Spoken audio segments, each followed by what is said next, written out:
አርዕስተ ዜና በዓል ልደት ንሰረትን ሓድነትን ትግራይ ብዝብል ቴማ ኣብ ወረዳ ኣጽብን ከተማ ኣጽብን ዳስላሰን ምኽባር ምድላዋት ከም ዝተወገነ ተሓቢሩ።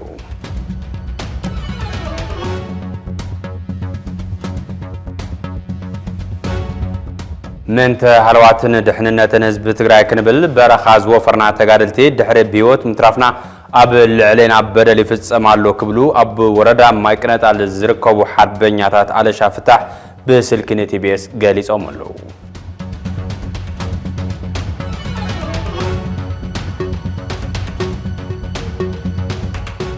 በእስራኤል ዝተገበረ ኣፍልጦ ሃገርነት ሶማሊላንድ ኣብቲ ዞባ ካብ ተራጎ ነጽ ሓሊፉ ናብ ኣቡ ዘፍለጠ ምትፍናን ክሰጋገር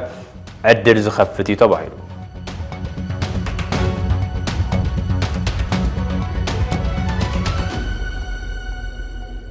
ሰላም ጥዕና በለይ ክቡራት ተኸታተልትና ኣድመጽትን ቲቢኤስ ቴሌቪዥን ዜና ብራኸ ጀሚሩ ኣሎ። ንኽትከታተሉና ብኽብሪ ንዕድም ሓቢረኩም ጸንሕ በላይ ሳያስ ፈለማ መልእኽቲ ኣገልግሎት ፈኖ ትግራይ ቲቢኤስ ቲቪ لا ጋዜጠኛታት አባላትን መሪሕነት ቲቢኤስ በቲ ኣብ ልዕሊ ኣብ ሕጻ ዝዕቀቡ ተመዛበልቲ ዝበጽሐን ይበጽሕ ዘሎ ስቃይን ሕማምን ሞቱን ወገናቱ ዝተሰምዖ መሪር ሓዘን ይገልጽ። ቲቢኤስ ካብ እዋን ምስረቱ ጀሚሩ ክሳብ ዛዕለት ንውሕስ ምምላስ ተመዛበልትን መርግጋጽ ግዝኣታዊ ሓድነትን ልዕሊ ዝኾነ ይኹን ኣጀንዳ ፍሉይ ትኹረት ሂቡ ኣብ ዜንኡን መደባትን ፍሉያት ስራሕትን ዓመመ ዝመጸ እኳ እንተኾነ ካብ ምዉቕ ቤቱ ሃፍታም መሬቱን ሙሉእ መሶብን ተመዛቢሉ ድራር ሕሱም ሞት ይኸውን ዘሎ ህዝቢ ከውሕስ ግን ኣይከኣለን። እዚ ውህድ ናይ ተጋሩ ምንቅስቃስ ድልድል ብሄራዊ ቁመናን ዝተመዓረረ መንግስትነት ዝጠልብ ብሄራዊ ቃልሲ ብምዃኑ ኣዕሩይ ዝኸበደን ህዝቢ ከም ህዝቢ ናይ ምጥፋዕ ዓቕሚ ዘለዎን ሓደጋ ብዘለዎ ብርኪ ህጽጽነት ምምላስ ኣይተኸኣለን። ግዝያዊ ምምሕዳር ትግራይን ትካላትን ውድባቱን ጥምረት ፈጢሮም ነቲ ማሕበራዊ ዓገብ ክምክትዎ ብመስኮት ትካልና ይኹን ብኻልእ መንገዲ ዘይተዘረበሉ ዕለት ዳርጋ የለን ምባል ዝከኣል እንተኾነ ካብ ዋኒን ህዝቢ ዋኒን ፖለቲካ ዓብዩ ኣገዳሲ ዓቕምታት ተዓዲ ከየተኮሮ ሓንቲ ፀሓይ ምስ ዕረቡ ቁፅሪ ሞት ዜጋታትና እንትውስኽ ይርአ ኣሎ። ሕዚ ትግራይ ብምልእታ ሕጻጽያ ምክንያት ትኹረቱ ሰሓተ ፖለቲካ ትግራይን ነዚ ህዝቢ እዚ ክሓሊ ዘይከኣል ናይ ፌደራል ኣካልን ጥሜት ኣበርገለን ያቄርን እንትራባሕ ህልቂት ሕጻጽን ዓዲ መሐመዳይን እንትባዛሕ ትግራይ ከም ትግራይ ድማ ናብ ሜዳ ሞት ህዝብታት ተሰጋገር ምህላዋን ምርዳእ ሕጻጽ ምጽባይ ዘድልዮ ሓቂ ይነበረን። ምምላስ ተመዛበልቲ ብትኽክል ብመሰረት ስምምዕ ፕሪቶሪያ ፍታሕ ክረክብ ዝግብኦ ሓቂ እኳ እንተኾነ ካብ ህይወት ሰብን ህላዊ ህዝብን ንላዕሊ ዝኸውን ዛዕባ ብዘይምህላው ግን ብስንፍናኻ ወይ ብኽፋእኻ ዝፈጣርካዮ ጥሜት ተመሊስካ መሳርሒ ፖለቲካን መሳርሒ ፖለቲካዊ ቁዋምን ምግባር ግን ኣብዚ ክፍለ ዘመን እዚ እቲ ዝኸፈአ ስእሊ ይኸውን ኣሎ። ቲቢኤስ ቲቪ ጉዳይ ውሕስ ምምላስ ተመዛበልቲ ብመሰረት ስምምዕ ፕሪቶሪያ ብህፁፅ ተፈጻምነት ክረክብ ይግባእ ኢሉ ይኣምን። እዚ ክሳብ ዝኸውን ማለት እውን ፖለቲከኛታት ክሳብ ዝደራደሩን ረብሕኦም ዝዕዝዝ ቁዋም ክሳብ ዝሕዙን ህዝቢ ይበርስን ብሄር ይፈርስን ብምህላው ዋላቶም ዝጻብኡን ዝጻልኡን ኣካላት ብመዓረ ተገዳስነት ኣብ ጎኒ ሰብኣውነት ጠጠው ክብሉ ጻውዒትና ንቐርብ። ቲቢኤስ ወርቃዊ በዓል ቅድስት ስላሴ ጥሪ ሰላማውን ውጽኢታውን ኮይኑ ክሓልፍ ግደ ኣካላት ጸጥታ ልዑል ተራ ኣለዎ ተባሂሉ። እዚ ዝተባህለ ዓመታዊ በዓል ስላሴ ጥሪ ሃይማኖታዊ ትሕዝቱ ሓልዩ ብዝለዓለ ጽምብል ንምብዓል ዓሊሙ ኣብ ዝካየድ ኣብ ዝመክር መድረኽ እዩ። ብዘይ ዝኾነ ይኹን ስጋት ጸጥታ ኣጋይሽና ብምቕባል ብሰላም ኣትዮም ብሰላም ንክወፁ ዝተፈላለዩ ኮሚቴታት ተጣይሾም ኣብ ምንቅስቃስ ንርከብ ይብሉ ዝምልከቶም ኣካላት ኣብቲ እዋን ምክክር መድረኽ ተረኺቡ መደረ ዘስምዐ ኮሚሽን ፖሊስ ትግራይ ገብረ ኣድሃና በዓል ስላሴ ሕብረተሰብና ብሰላም ንክሕልፎ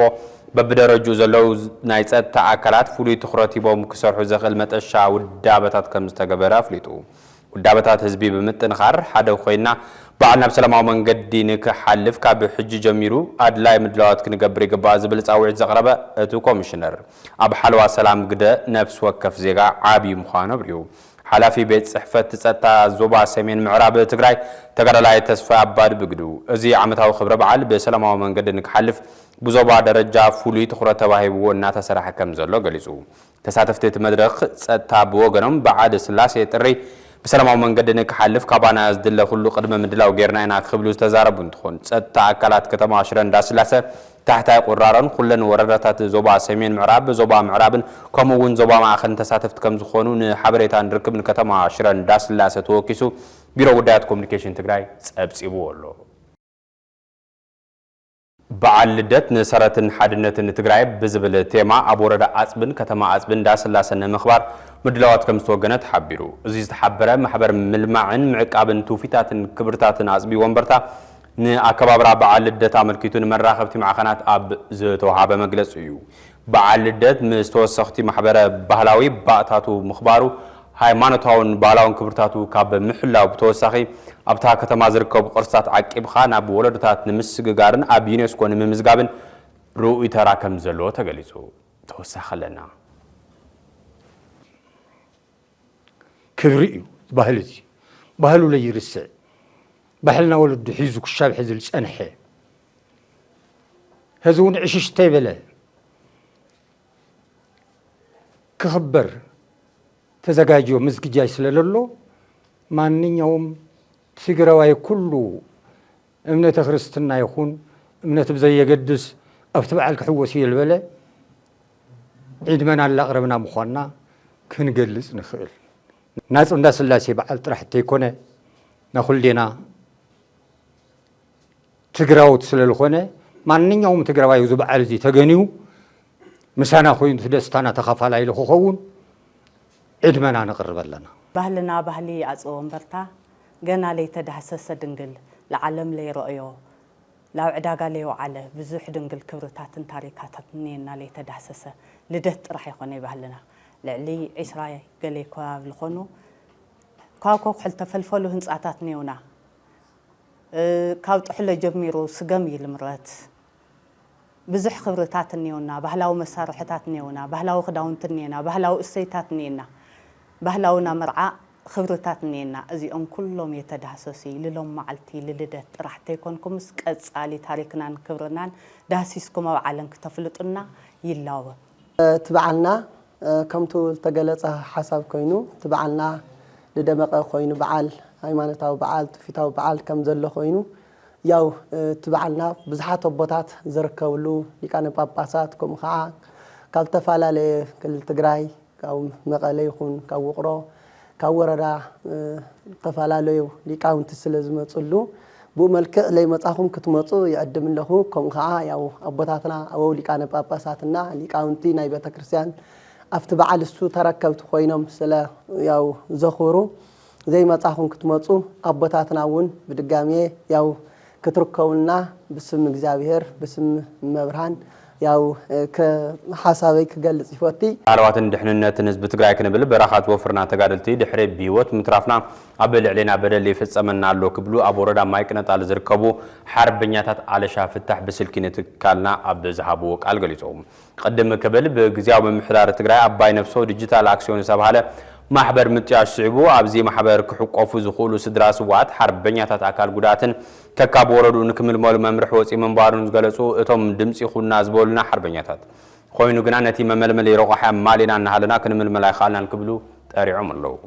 ንሓላፊ ሓርበኛታት ታወረዳን ንምምሕዳር ታወረዳን ሕቶም ከም ዘቕረቡን መልሲ ከም ዘይረኸቡን ካብቶም ሓርበኛታት ሓደ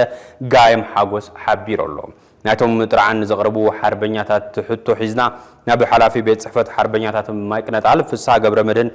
ዝገበርና ናይ ስልኪ ፈተና ኣይሰመረን እንት ሰምር ከነቀርብ ኢና እንተ ንሎሚ ድምጽቶም ሓርበኛታት ሒዝናልኩም ቀሪብና ኣለና ተኸታተልና እንመለስ ጋይም ሓጎስ ይባል ሽመይ ወረዳ ማይቅነጣል ጣብያ ላኸናይ ታይኒው ዝጥራን ተሐሳብ ካስቲ ናብ ተመልከት ነገርና هو ጥራን ዘቕረብና ያ ከም ዝፍለጥ ዕለት 15 تحساسب بيلو تصحف الدبداب بلاخ غزياو محدار كاو سنه حربنياتات زواتات يا تلاخا تمساسالي خوتا زلو ناب ديجيتال تكنولوجي اباينو سوزل هنا ادش اكسيون يزطاشو مثلني ناو من ملكم لا اخرنا ياسل كاو او وردانا ياو 4 خوتا وطحنانا نقول مع رمق لما مالتيو 4 سبدي أو 4 سبي بتهنا 20 كلتن ورداتين لو مثلنا وزوانا ثمانية شوعتين يتوهيونا معركة تدخلنا بتقرأ درجان كله عود حرا أو زي جن أو بدأت سنوات نزلوا أنت عياتي يذهبن له يا زفلتهم سواتون حاويسو كأوزناي هرمانيا ما وردا ما كنا تعلم على بقى أنا عقم منهم نمسي بقى منهم كسمعنا خالنا هم يجري غير أنا هم يسار حي تزوج حتى سنوات زلوا غير زلوا من يلنا كما يركب هم تجورو بدهي تجري زلوا نايز وردا يفلت نديو من تاي نقولنا أكيد تسبقاتنا بنتنا دي تفلا لي تفلا لي كرايتيريا غير كذا يسدنا لنا بوي كيدنا أنا مثلا يسرح لنا عادنا شعوق أو ده نديسا أي خير مثلا نديسا سرح يعني خويزر أنا بزحية لأننا نسلكي غادنيا هوانا نسانا خزارون أو ده أو بزي تطوي لنا نوزوا طريقنا نوزوا نوجرو كذي أهرز بعد ما تحاورنا يحرونيات كأو تمام رح يخما يقولنا ين إحنا بقى فيديو لنا معرفة تزغون نيرو كم غير نبذ سنوات تزولون نيرو خاف كللون بذات سنوات نزلون زوات النور لهاتن حلف وقت أخمت نيرو ذو الملسي يناسون. أوكي. ثاني لا ممزنيا. ممزنيا كذا مجمع هذا لا رواحيت. من عينة تقم زي رخوة ياتل. كاو افتقلا إذا رجع الله بكل عينات انجينيرينج بزنس مانجمنت اكاونتينج ايكونوميكس ماركتينج سوشيال ورك حقي كوبراتيف ايت سوفتوير انجينيرينج مالتي تمرق ياتل كاو قطعم خوينا انا خلاص 3 ساعتنا خدنايو 3 قطعم بانجينيرينج تمرقنا ساعتنا احنا مجمريا روح تقمت زل بوز تمرقنا مالتي بانجينيرينج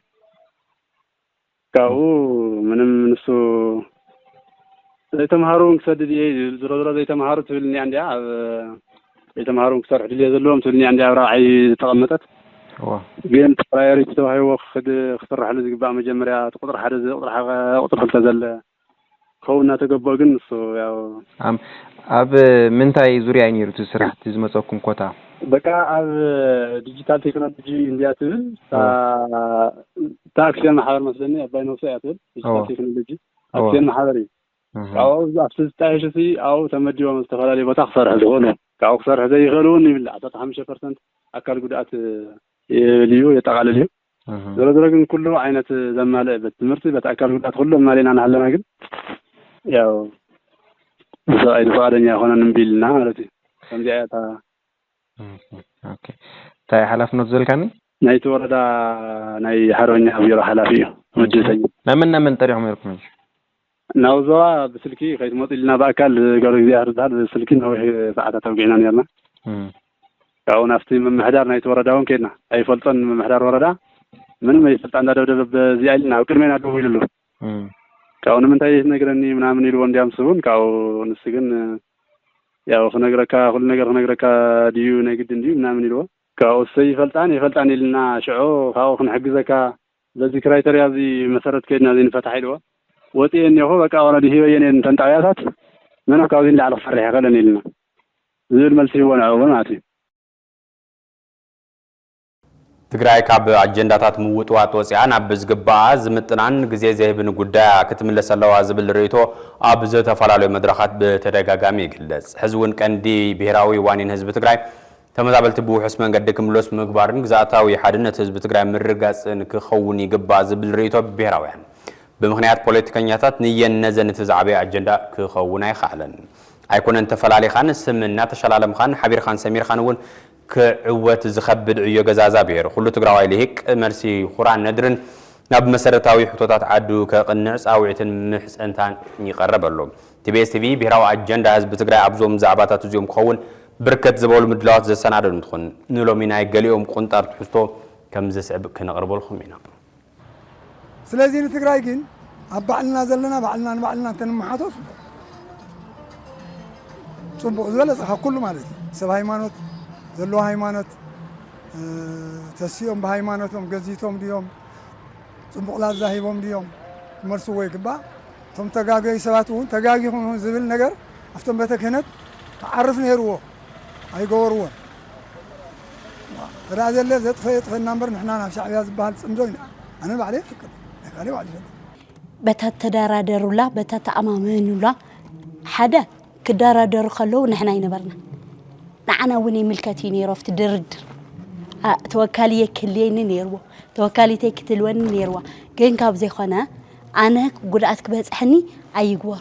بتتدارادرنا لا سلامها أنصاراو خمسنا ندالي بيتي بيخون بكلنا دلوا معرار حيكون كله مجمرة أبي حزبهم عيني رأيوه إذنهم يدام متوه بلبهم يدام متوه ብቻ ብምዝራቡ ይሰምዐኩም ኣለኹም ምናምን እንደኾነ ክልቲኦም ክደራደር ከለው ንሕና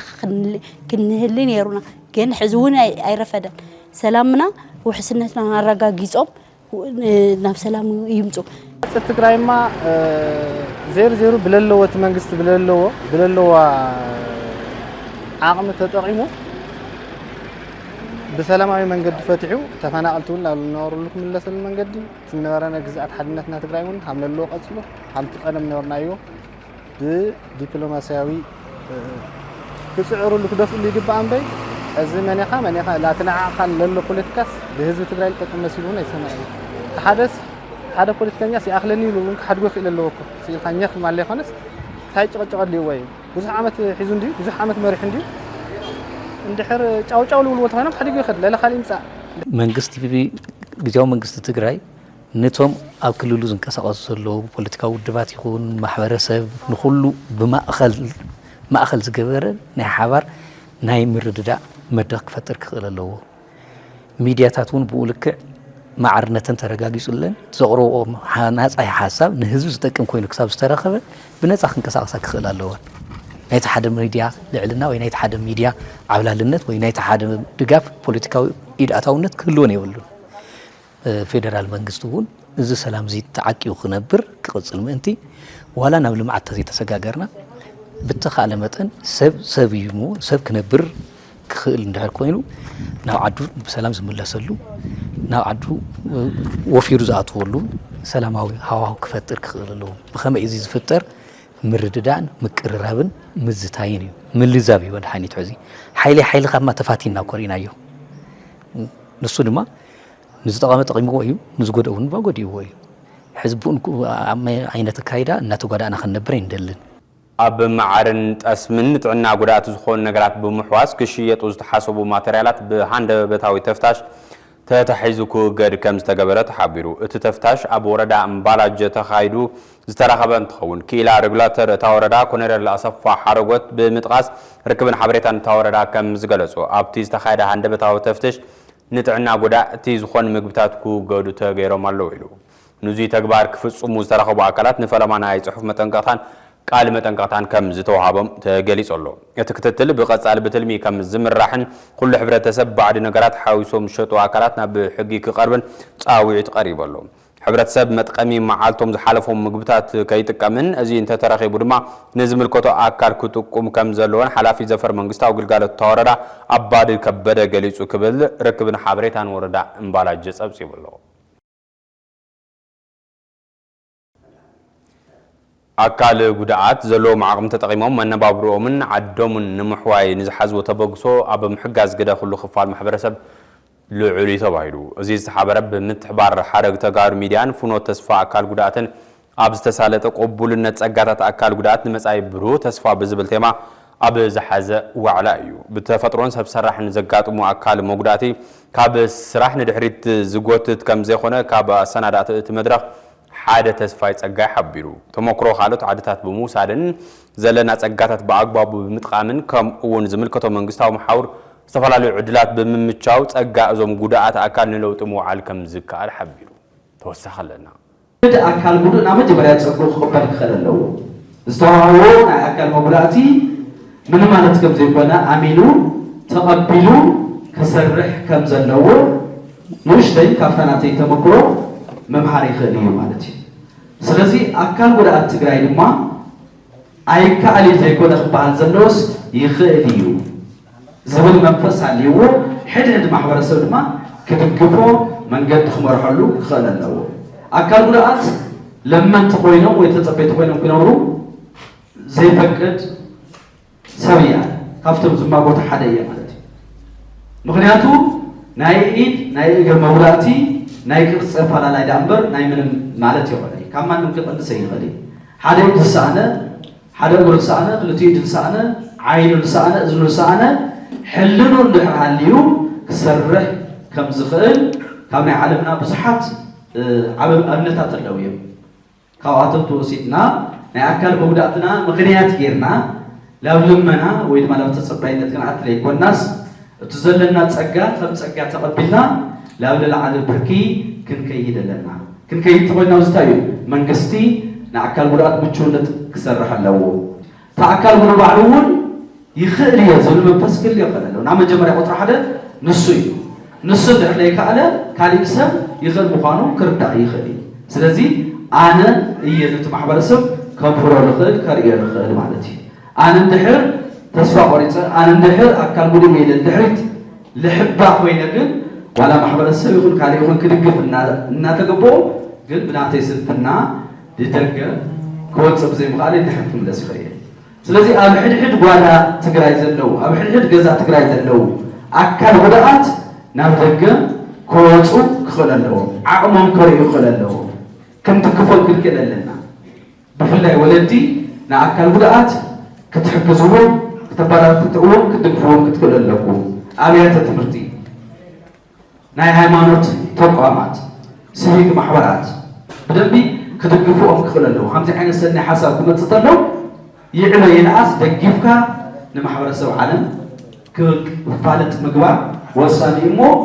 ክቡራትን ክቡራንን ዜናታትና እናቐጸሉ እዮም ብእስራኤል ዝተገበረ ኣፍልጦ ሃገርነት ሶማሊላንድ ኣብቲ ዞባ ካብ ተራ ጎነፅ ሓሊፉ ናብ ኣቦኡ ዘፍለጠ ምትፍናን ክሰጋገር ዕድል ዝኸፍት እዩ ተባሂሉ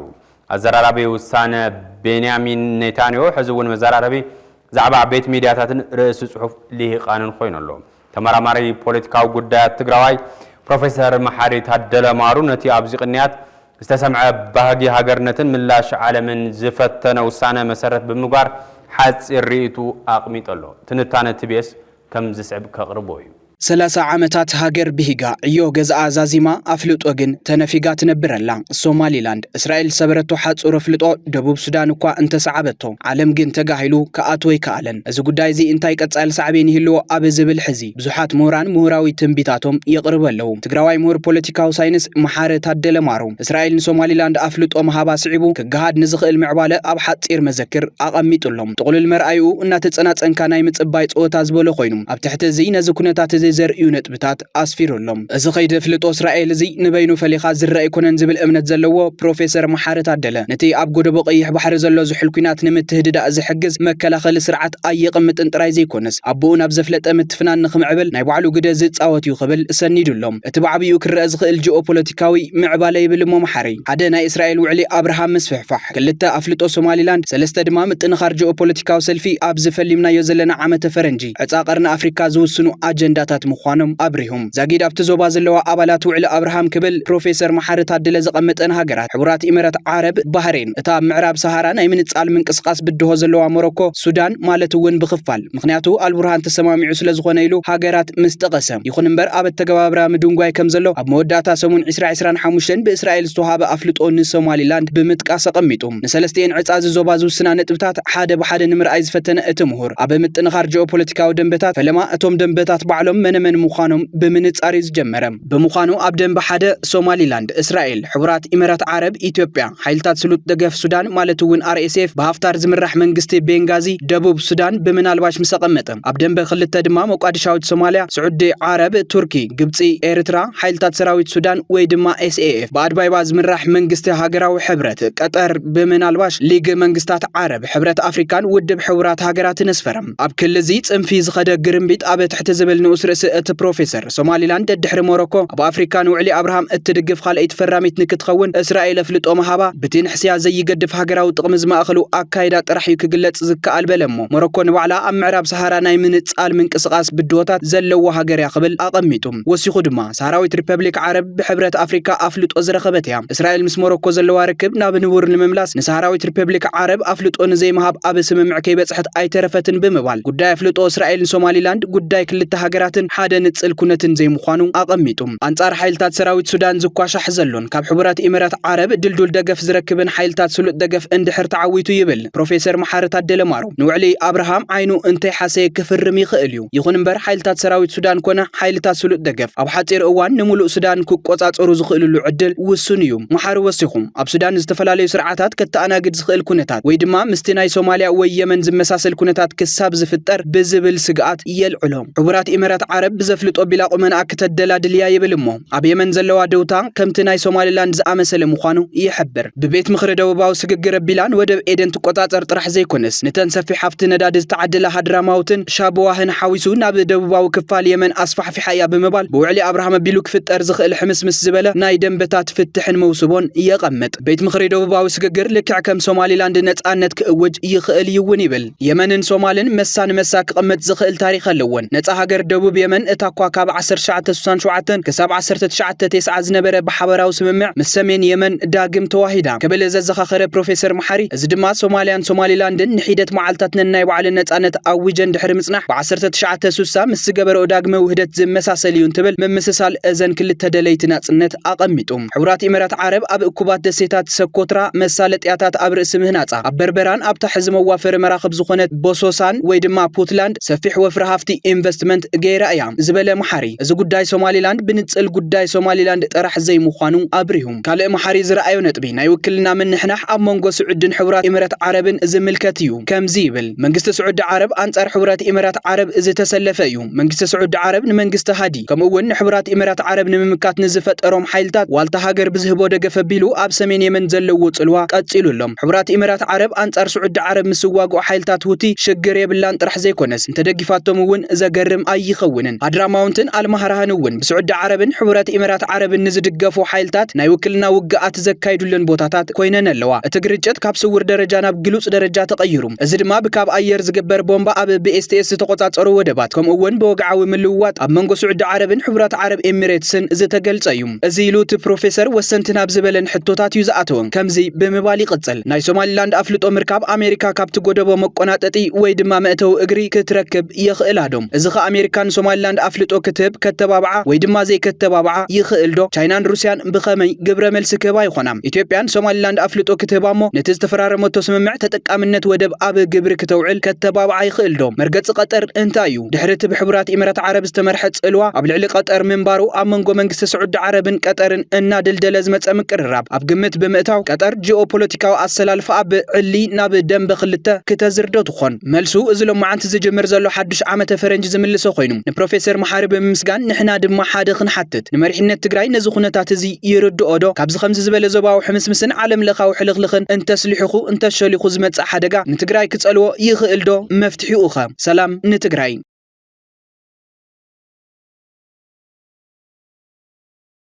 ፕሬዝዳንት ኤርትራ ኢሳያስ አፈወርቂ ሎሚ ብሕት ንዘሎ ሓድሽ ዓመት ሃገሩ ምኽንያት ብምግባር ኣብ ዝሕለፎ መልእኽቲ ኣብ ዓመተ 2025 ከም ኣቆጻጽራ ጎርጎርያን ካብ ዝተራእዩ ዓበይቲ ክስተታት ሃገሩ ምስ ኢትዮጵያ ዝነበራን ዘለዋን ውጥጥ ከም ሓደ ዓብዪ ሃገራዊ ኩነት ኣቕሚጡ እቲ ፕሬዝዳንት ነታ ናጻ ካብ እትእውጅ 30 ዓመታት ዘሕለፈት ኤርትራ ማዕረ ዕድሚኣ ፕሬዝዳንት ኮይኑ ዘሕለፈ እንትኾን ንመደርኡ ዝተንተነ ቢቢሲ ወረ ኩናት ተፈሊዋ ዘይፈልጥ ክብል ገሊጽዎ ኣሎ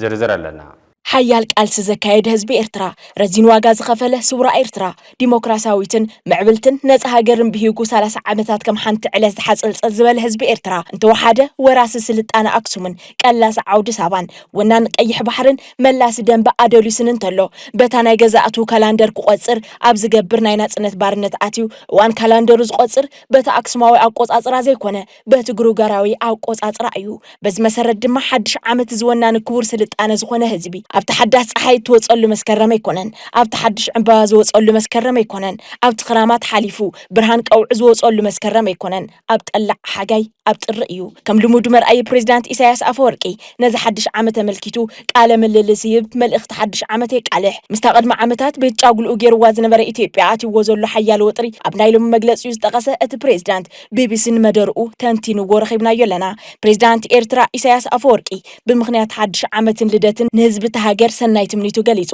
ኣብ ዝብል ርእሲ ቢቢሲ እቲ ብመንገዲ መንግስታዊ ማዕኸናት ዜና ዝተቃለሐ ሓፂር መልእኽቲ ንዛዝሞ ዘለና ዓመት ብደረጃ ዞባና ዝሰፍሐ ጎደበናን ዓለምናን ንሰላም ርግኣትን ሓበራዊ ልምዓታዊ ገስጋስን ዝፈታተኑ ዝተሓላለኹ ክስተታት ዝተጋሃደሉ እዩ ነይሩ ምባሉ ኣቐሚጡሎ ቀርና ኣፍሪካ ንዓመት 2025 ብሰንኪቲ ኣብ ሱዳን ዝቕጽል ዘሎ ቀዛፊ ኩናት ሕድሕድ ኣብ መንጎ ኣዲስ ኣበባ ንስመራን ተፈጢሩ ዘሎ ወጥሪ ኣብ ውሽጢ ኢትዮጵያ ዘሎ ዘይምርግጋእ ዘይቅስንቲ ሶማልያን ከምኡውን ኣብ መወዳእታ መወዳእታ መዓልታት ናይታ ዓመት እስራኤል ብመንገዲ ሶማሌላንድ ዝሃበቶ ኣፍልጦ ሃገርነትን ሉዓላውነትን ዝተደረቦ ምዕባልታት ተናዊጹ ሓሊፉ ምባሉ ዝገለጸ ቢቢሲ እቲ ፕሬዝዳንት ሃገሩ ኣብ ጉዳይ ሶማሌላንድ ዘለዎ መግለጺ እዙይን እቱይን ከም ዘይበለ ንምርዳእ ይከኣል። ኣብዚ ከም ዝኣመሰለ ከቢድ ቁልውላው ዝዓብለሉ ሃዋህው ህዝብን መንግስትን ኤርትራ ከም ወትሩ ንኩሉ ክስተታት ቡድሆታትን ልቦና ዓቕልን ተጻዋርነትን ዓጢቆም ክምክትዎ ሃገራዊ ርግኣት ሉዓላውነት ከውሕሱ ምስ ኩሉ መሓለኻታት ድማ ተልእኾ ሃገራዊ ልምዓት ከሰላስሉ በቂዖም እዮም ብምባል ዝተቆሶም ጸገማት ህዝቢ ኤርትራ ኣየሰኮንዎን ዘደምጽ መልእኽቲ ኣሕሊፉ ኣሎ።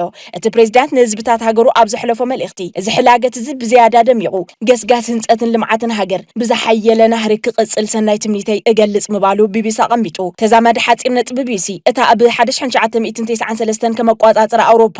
ናጽነታ ብወግዕ ዝኣወጀት ኤርትራ ንልዕሊ 30 ዓመታት ካብ ውግእን ወረ ውግእን ከይተፈለየት እያ ጸኒሓ ምስ በለ ብዘይካ ናይ ውስናት ዓመታት እፎይታ ክብል ቀመር ኤርትራ ዘሕለፎትን እትሕልፎ ዘላ ሰላምን ህውከትን ኣቐሚጡ። ቢቢሲ እንትውስኽ ኣብዚ ዓመት እዚ ኣብቲ ሃገር ኣጋጢሙ ዘሎ ድኽነት ገዳም ሓደርነትን ከቢድ ሕፅረት መጓዓዝያን ካልኦት ኣገልግሎታትን ካብቲ ኣብ ዝመጽእ ዓመት ከብቅዕን ክመሓየሽን ጽበይዎ እዩ ምስ በለ ብዙሓት ካልኦት ዜጋታት እውን ኣብዚ ሓድሽ ዓመት ድሃይ ዘይብሎም ወለዶም መጻምድቶም ኣሕዋቶምን ሓቶምን ካብ ስውርን ቁልዑን ቤት ማእሰርቲ ክፍትሑ ናይ ወትሩ ጸሎቶም እዩ ክብል እቲ ፕሬዝዳንት ትኹረት ዘይገበረሉ ወይ ክገብረሉ ዘይደለየ ወድዓዊ ሓቅታት እቲ ሃገር ኣቐሚጡ። ድሮ እቲ ሕዚ ዝጅምር ዘሎ ዓመት ኣማኢት ሰባት ምፍትሖም እውን ንብዙሓት ተስፋ ሰኒቑ ይርከብ ክብል ደቂ ኣብ እትሕይር ኤርትራ ክቕጽል ኣለዎ ዝበሎ ሓድሽ ሰናይ ነገር ኣበረታቲዑ ንመላእ ህዝቢ ኤርትራ ኣብ ውሽጥና ወፃእን ንምውዕታት ሓይልታት ምክልኻል ዮሃና ርሑስ ሓድሽ ዓመትን ልደትን ክብል እዩ እቲ ነታ ሃገር ብዘይቅዋምን ሃገራዊ ባይቶን ዝመርሓ ዘሎ ፕሬዝዳንት መልእኽቱ ዛዚሙ ዘሎ ዝበለ እቲ ማዕኸን ዜና እቲ ፕሬዝዳንት ኮነ እቲ እንዳ ዜና ብዛዕባ ኣብ ዝዛዝም ዘሎ ዓመተ ፈረንጂ ርእሲ ብዙሓት መድረኻት ኮይኑ ዝሓለፈ ጉዳይ ጽምዶ ዝበሎ ነገር የለን። ኣብ ድሕሪ ወጥሪ ኢትዮ ኤርትራ ጽምዶ ኣሎ፣ ኣብ ዝምድና ትግራይን ኤርትራን ጽምዶ ኣሎ፣ ኣብ ጎነፅ ትግራይን መንግስቲ ፌደራልን ጽምዶ ኣሎ፣ ኣብ ተቃሩና ሓይልታት ትግራይ ጽምዶ ኣሎ። ኢሳያስ ግን ብዛዕባ እዚ ጉዳይ ሓንቲ ቃል እውን ኣይተንፈሰን። ንመዘከርታ ክኾን ግን እቲ ኢሳያስ ክንዲ ፍረጣፍ ዘይርኦ ኣጀንዳ ብወገን ትግራይ ዝነበረን ዘሎን ድምፂ ከነዘኻኽረኩም። ንኩሎም ብሄራዊ ዓቕምታት ትግራይ ሰራዊት ህዝቢ ትግራይ ግዚያዊ መንግስቲ ትግራይ ንህዝባዊ ወያነ ሓርነት ትግራይ ንኣመኸተ ዝተሳተፉ መስዋዕቲ ዝኸፈሉን ሕዚ እውን መኸተ ህዝቢ ትግራይ ደግፎም ደው ዝበሉ ብሄራዊ ውድባት ንመላእ ኢትዮጵያውያን ንኣብ ከባቢና ዘለው ህዝቢ በተለይ ንኤርትራውያን ሰላም ዝደሊ ናይ ኤርትራ ህዝብን መንግስትን ንሰላም ደው ምባል ክንቅጽለሉ ኢና። ጆኖሳይድ ንዝቐጽል ሓይሊ ከዓ ኩሎም ጆኖሳይድ ዝቃወሙ ሓይልታት ኣብ ከባቢና ዘለው ኣምሓራ ይኹን ኤርትራ ይኹን ኣጎብ ይኹን ዓፋር ኣብ ጎኒ ህዝቢ ትግራይ ክኾኑ ኣብ ጎኒ ሰራዊት እዚ ክኾኑ ከዓ በዚ ኣጋጣሚ እዚዩ መልእኽትና ንሕልፍ። ከይድገም ኢና እንደሊ ዝሓለፈ ረስዕና ኣይኮነን ከይድገም ኣብ ቦርደር ኤርትራ ኢና ዘለና ግልፂ ንሕና እንደሊ ሰላም እዩ ተጋሩን ኤርትራውያንን ብሰላም ክነብሩ እዩ ሕጋዊ ክኸውን እዩ ንሕና ሉዓላዊነት ብዝምልከት ናይ ኢትዮጵያ ምዃን ንፈልጥ ኢና ብሕጊ እሶ ይኮነት ፀገም ሰላም ግን እንደሊ ኢና ስለ ሰላም ምስ ዝደሊ ህዝቢ ኤርትራ ብሰላም ክንነብር ኢና እንደለ ሰላም ምስ ዝደሪ ተኻሊእ ብሕጊ ብስርዓት ይጻረየልና ጆኖሳይድ ተፈጺሙልና እዩ እዚዩ ክቕጽል እየ ንዝብል ሓይሊ ግን ደው ይበል ደው ከም እንብል ኢና እንረጋገጽ ዘለና ምስ ጎረባብቲ ህዝብታት ዝምልከት ምንም ዘሰክፍ ነገር ክህሉ የብሉን ሰላም እዩ ዘድልየና ምስ ኤርትራ ምስ ኣምሓራ ምስ ዓፋር ምስ ሱዳን ምስ ኣገው ምስ ኩሎም ሰላም እዩ ዘድልየና ረብሐና ዝጠቕመና ንሱ እዩ ሰላም የድልየና ጥራሕ ዘይኮነ ንሰላም ብዕቱብ ክንሰርሐሉ ኢና ብስሩ ብደንብ ኢና ክንሰርሐሉ ስለዚ ብዙ ምንም ዘሰክፍ ነገር ክህልወና የብሉን ምስ ኤርትራ ሰላም ኢና እንደሊ ምእንተ ሰላም ከዓ ክንሰርሕ ኢና ብፍላይ ኣብቲ ህዝቢ ንህዝቢ ርክብ ብገፊሕ ክንከደለና እየ ዝብል ምንም ዘሰክፍ ነገር የብሉን ናይ ገለ ኣካል ፍቃድ እውን ኢና ሓትትን እዚ ሰላም ንክሰፍን ህዝቢ ንህዝቢ ክራኸብ በቃ ድላዩ ክገብር ምንም ፍሉይ ፍቃድ እውን ኣየድልዮን ምስ ኤርትራ ዝምልከት ተኣሳሰረ ማለት ምስ ኩሉ ሰላሚና እንደሊ ትብል ያው ተደጋጊማ ተገሊጻ እያ ሕዝቡን ሰላሚና እንደሊ ብወገን ኤርትራ እውን ሰላም ዝደልዩ ምዃኖም ብዕሊውን ገሊፆም እዮም ልዕሊሉ ተጀሚሩ ዝነበረብን ጌታቸው ተዘረገባ ላይ ይኹን ብህዝቢ ከዓ ይፈልጥ እዩ ወደ ኣቦ ሓው ሰበይቲ ከምታት ምትእሳር ዘለዎ እዩ ተራኸው እንተልካዮም ክራኸው ዝኽእሉ እዮም ጥራሕ ኣብኡ ናይ ፀጥታ ፀገም ከይፍጠር ምትዕረ ይደሊ ማለት እዩ ሶታና ህዝቢ ፌደራል ዝተሓሰሞ ክገብሮ ዝነበሮ እምቢ ስለ ዝበለ ዝተገብረ እዩ ተወሰነ ነገር ዋላ ይፍታሕ ህዝቢ ትኾን ከም ዘልኩም ለብዘን ብዙሕ ሰብ ናብ ቦታ ኣትዩ ሓሪሱ እዩ ዓሚ ተወሰነ ነይራ ለብዘን ግን ብዙሕ ኣት ናብቲ ናይ ሕርሻ ቦታታት ሒዘሞ ዝነበሩ ተወሰነ ጥራሕን ዘለዋን ዋላ ንሳቶም እውን ኤርትራዊ ተመዛበለ እውን ብተኩሲ ምክንያት ብተቃምጣ ናይ ሰራዊት ተገዲፉ ዝነበረ ቦታታት ኣትዩ ሰብ ጥዕንወት ከም ዘሎ ኮይኑ ናብ ማሕረሱ ኣትዩ ናብቲ ከኣትዎ ዝኽእል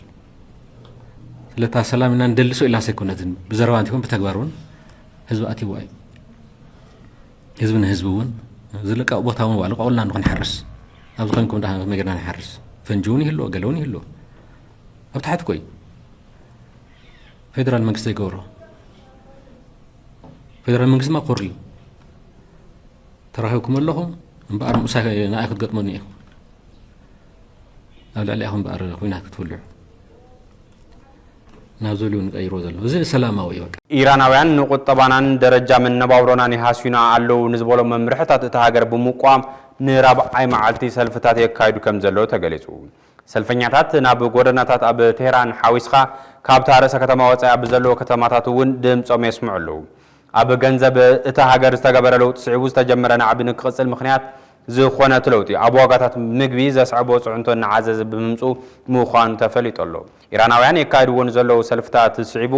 ኣብ ሓይልታት እቲ ሃገር ጎነፅ ምልዓሉ ተሓቢሩ ኣሎ ኣብ ደቡባዊ ማእኸል ኢራን ትርከብ ኣስታት 150,000 ህዝቢ ዝነብረላ ከተማ ፋሳ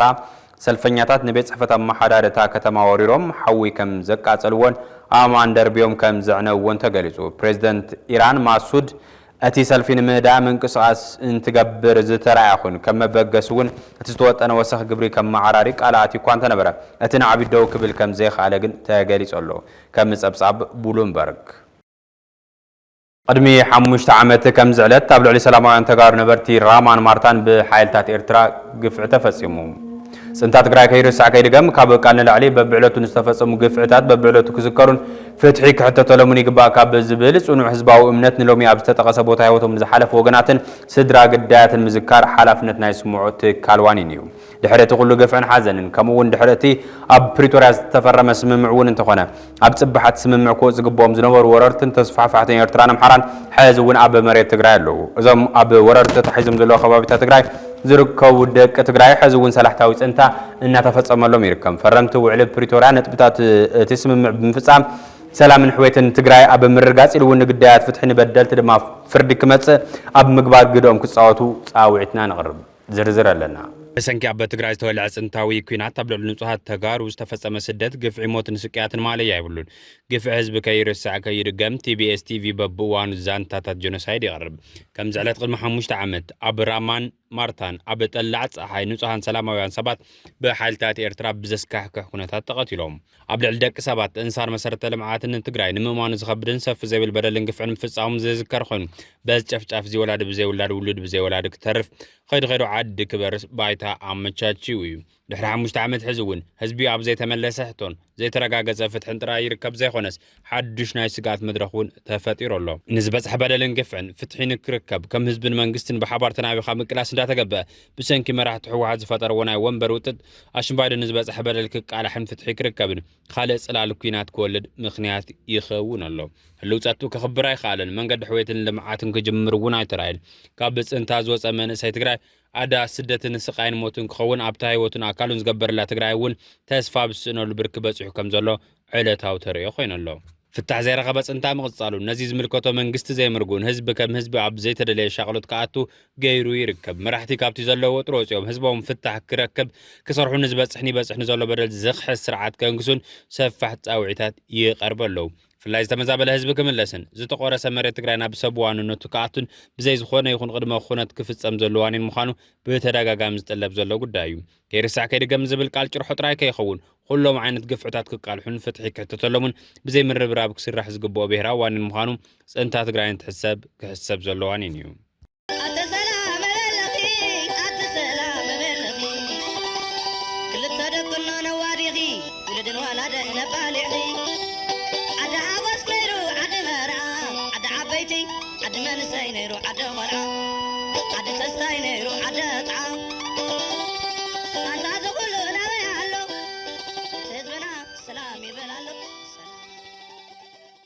ኣብ መወዳእታ